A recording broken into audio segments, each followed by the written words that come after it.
შეკუმშვა სურათის ან ზომის შეცვლა, ან მოაჭრა, კონვერტირება სხვადასხვა ფორმატში, ასევე რედაქტირების სრულყოფილი ხელსაწყოები,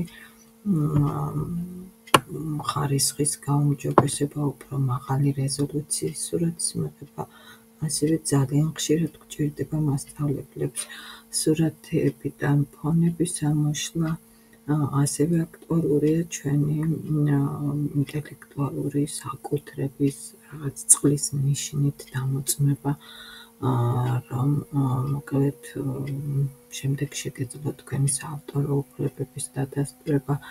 მე სურათების შექმნა, მოტრიალება მთლიანი გვერდის სურათად შენახვა და ასევე გაბინდვა სურათებზე, ხშირად მოსწავლეების სურათებს ვაზიარებთ ხოლმე და მოკლედ შესაძლებელია, რომ ეს რედაქტორი გამოყენოთ ძალიან კარგად და მშვენივრად მასწავლებლებმა, იმისათვის რომ რედაქტორში მუშაობა დაიწყოთ, უნდა შევბრძანდეთ iloveimage.com ამ მისამართზე და შემდეგ უკვე რომელი რედაქტორიც გჭირდებათ, იმ რედაქტორსაც აირჩევთ, ღილაკს დააწყაბუნებთ. ეს არის შეკუმშვა, ვფიქრობ, აქ არაფერი რთული არ არის, აწყაბუნებთ,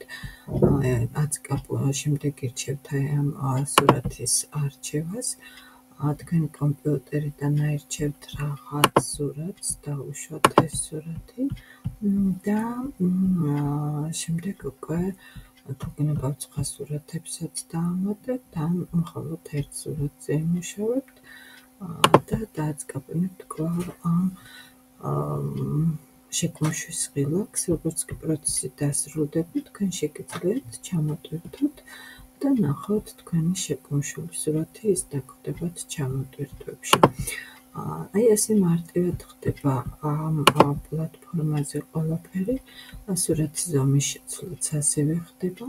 ტვირთავთ, ირჩევთ სასურველ ჩანართს, ტვირთავთ სასურველ სურათს და შემდეგ უკვე კონვერტირებას დააჭერთ, გარდაქმნას დააჭერთ და მიიღებთ სასურველ სახეცვლილ სურათს. მოჭრა ყველასთვის გასაგებია, ეს Word-შიც არის, პრეზენტაციაშიც არის და ძალიან მარტივად ხდება, თვითონ ტელეფონებშიც აქვს ეს რედაქტირების ფუნქცია. ეს ნებისმიერი ფორმატის სურათი შეგიძლიათ გადაიყვანოთ სხვა ფორმატის ფორმატებში, თუმცა საჭიროება გაქვთ და დააკონვერტიროთ, რაც შეეხება ამ ფოტო ედიტორს. ეს არის რედაქტირების ჩანართი, აირჩევთ რაღაც სურათს და დაიწყებთ მასზე მოკლედ ზომის შეცვლა, მოჭრა, ტრანსფორმირება, დახატვას, ტექსტის დადება, ფიგურების დადება, ღიმილაკების დადება, ჩარჩოს დადება და მოკლედ როგორც ხედავთ, ყველაფერი აქვს, რაც რედაქტირებისთვის გვჭირდება ჩვენ როგორც მასწავლებლებს.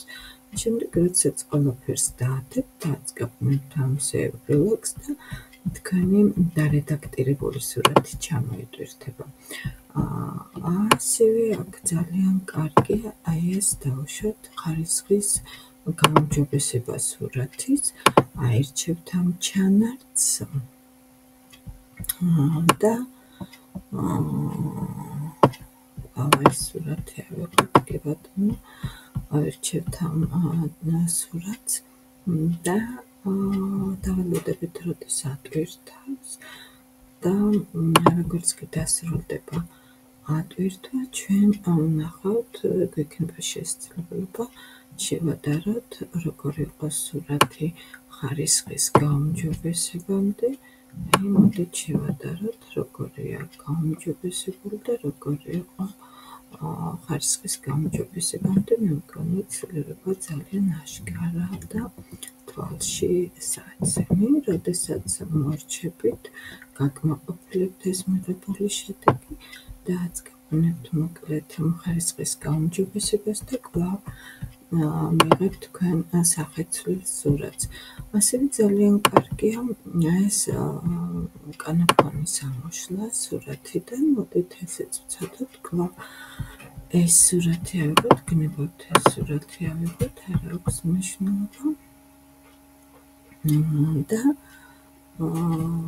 ჩვენ უნდა მოვაშოროთ მას ამ სურათს უკანაფონი, თუმცა აქ ესეთი ახლა დაიწყო.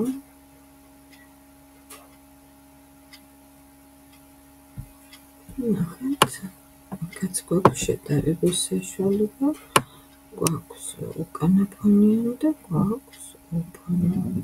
მშვენიერია მე მგონი, როდესაც რაღაც სცენებს ვაწყობთ სხვადასხვა საპრეზენტაციო პროგრამებში მასწავლებლად შეგვჭირდება ხოლმე ასეთი უკანაფონის ამოშლა. ეს პრეზენტაციაშიც არის ამის გაკეთება შესაძლებელი, თუმცა იქ ცოტა საწვალებელია. ჩამოტვირთავთ და მიიღებთ თქვენ სურათს. და ასევე განახებთ აი ამ დაბლინდვასაც, მოკლედ აირჩევთ სურათს და შემდეგ უკვე აქ აირჩევთ აგერ სურათი და აქ უკვე შეგეძლებათ რომ მოსწავლეების ან იმ ადამიანების სახეები დაბინდოთ, გააბუნდუნოთ, რომელთა გამოჩენაც მყარგსურთ და რომელთა